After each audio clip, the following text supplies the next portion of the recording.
तरीके से देश में राज चल रहा है, डरा के धमका कर, कहीं ना कहीं वो गलती किए होंगे तभी तो डर गए।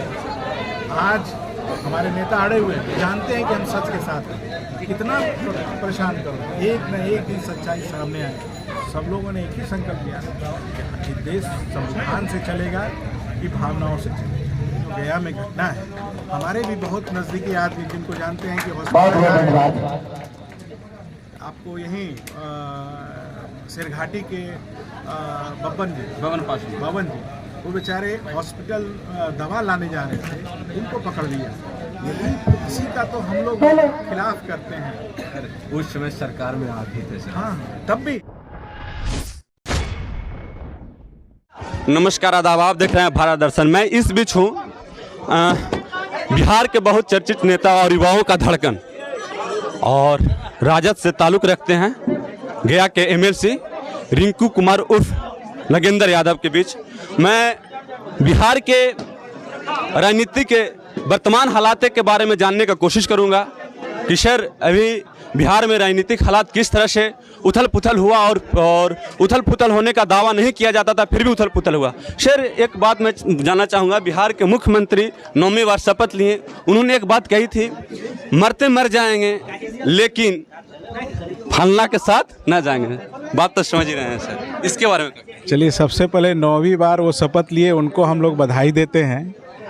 और ये जो बोलते हैं कि भाई फलाने जगह हम नहीं जाएंगे, मरना कबूल करते हैं, तो ये तो भाई वही भी होंगे कि पिछले बार चुनाव में 20 में जो घोषणा किए कि हम बेरोजगार, जब हमको मौका मिलेगा तो हम 10 लाख नौकरी देंगे। जब मौका मिला 17 महीनों का जो राजकाज चला, उसमें आप लोग खुद देख सकते हैं, बोलने की क्या जरूरत है। जिस तरीके से उन्होंने जिस तरीके से नौकरियों का बहार लगा दी, जो 10 लाख का कमिटमेंट था लगभग 5 लाख पूरा कर दिया।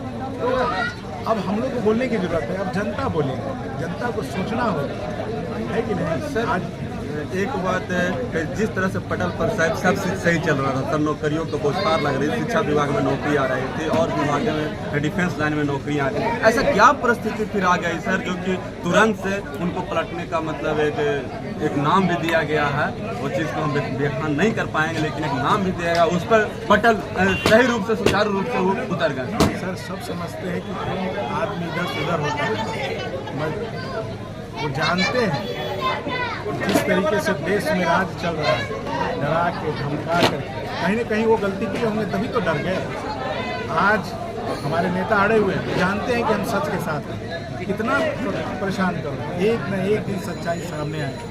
लोग बोलते हैं ना कि ये कर दिए वो कर दिए, इतना तरह का रोज ईडी सीबीआई, ये झूठा आरोप, कितना दिन आप किस तरीके से चलोगे। सच एक न एक दिन आपके सामने आके ही रहेगा। और माननीय मुख्यमंत्री जी या जो भी परिवेश में इधर से उधर होते हैं तो वही बता पाएंगे क्यों नहीं टिक पाते हैं उन लोगों के इस डंडे से। इंडिया के नैया के मेन खेवैया थे सर, और बीच मझधार में छोड़ के चले गए। अब तो भाई वही बताएंगे ना, हम ऐसा नहीं है भैया, यहाँ पूरे देश में बड़े बड़े योद्धा इंडिया का गठबंधन के मेन एक करने का जो हाँ एक कड़ी वो है, इसमें थे आप कहिए, उसमें कोई शक नहीं है कि उन्होंने प्रयास नहीं किया। आज भी इंडिया गठबंधन में 1-2 व्यक्ति चले जाने से इंडिया गठबंधन में ये नहीं होगा। आज बहुत लोग हैं इसके साथ, आज सब लोग ने संकल्प ले रखा है कि हम देश को बचा लेंगे, संविधान को बचा लेंगे। बाबा साहब का जो संविधान है, आज सब लोगों ने एक ही संकल्प लिया कि देश संविधान से चलेगा कि भावनाओं से चलेगा। सर बिहार के पूर्व उप मुख्यमंत्री और वर्तमान विपक्ष के नेता रह चुके तेजस्वी प्रसाद जी एक बात बोले थे जब मुख्यमंत्री पलटी मारे थे कि खेला होगा। कौन खेला की बात कहें थे सर? नहीं खेला इसलिए कहीं मांझी जी आ तो नहीं रहे हैं, ये तो समय बताएगा सर। संविधान की बात करें सर, संविधान के दायरे में रह करके जिस तरह से प्रशासन द्वारा SC ST OBC कम्युनिटी के लोगों को उनके ज़रूरत के हिसाब से जो बातें रहती थी थाना में नहीं किया जाता था, लेकिन इस पे पटल करने के लिए कह सकते हैं तो भीम आर्मी के कार्यकर्ता जो गया में एक प्रशासन के खिलाफ एक मुहिम छड़ी थी सर, उसके खिलाफ कई से ऐसे लोग जो है से चले गए हैं, निर्दोष लोग जो कि कह सकते हैं तो कानूनी दायरे में रह करके और अपने विचारों को रख रहे थे सर, इसके बारे में क्या कहेंगे? हम सबका आपका कहना है जो अभी घटना घटी थी, जो गया में घटना है, हमारे भी बहुत नज़दीकी आदमी जिनको जानते हैं कि हॉस्पिटल आपको यहीं सिरघाटी के बब्बन जी वो बेचारे हॉस्पिटल दवा लाने जा रहे थे, उनको पकड़ लिया। यही इसी का तो हम लोग खिलाफ करते हैं। आज के डेट में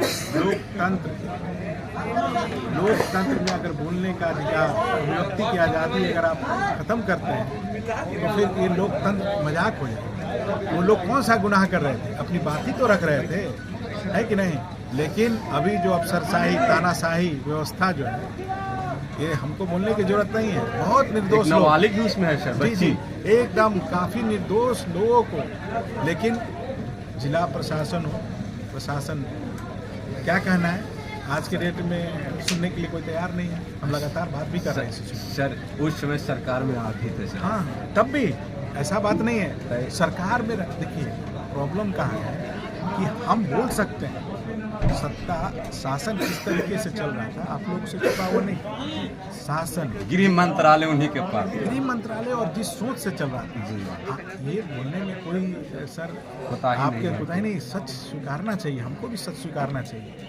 हम लोग ठीक है शासन में आ गए थे, लेकिन हम लोग एक पार्टनर थे और एक बड़ा लक्ष्य के लिए हम लोग बहुत सा चीज़, जब बड़ा लक्ष्य देश में लेके चल रहे थे तो छोटे छोटे चीज़ों को हम लोग इग्नोर कर रहे हैं। ये अच्छा थोड़ी ना लग रहा था। हम लोग का तो बेस है, जनता की आवाज़ ही तो हम लोग हैं, और उसी को दबा दिया जाएगा तो फिर हम लोग रहेंगे कहाँ? इसी के लिए तो लड़ाई लड़ते हैं हम लोग, जनता की आवाज़ के लिए लड़ते हैं। बहुत बहुत धन्यवाद सर। ये थे गया के एमएलसी, और इनकी बात से पता चल रहा था कि जिस तरह से SC ST OBC कम्युनिटी के लोगों को दबाया जा रहा था, उनकी आवाज़ को कुचला जा रहा था, जो कि मुख्यमंत्री को इशारे परिचय हो रहा था। प्रशासन उनसे सुधर नहीं रहे थे। इसी वजह से हम कहीं ना कहीं दबाव में आके हम अपने SC ST OBC और लोग माइनॉरिटी के लोगों को बचाने का काम नहीं कर रहे थे। थाने में जो कह सकते हैं तो जिस तरह से इन लोग पर अत्याचार होता था, चरम सीमा पार हो रहा था, और चीज़ को हम लोग कहीं ना कहीं दबाव महसूस कर रहे थे। और जिस तरह से मुख्यमंत्री के पर इशारे में कह दिया कि उनको नीति है, कह सकते हैं तो नैया के खेवैया मेन बने थे इंडिया के गठबंधन का, उसको पूर्ण रूप से उन्होंने डुबाने का काम किया है।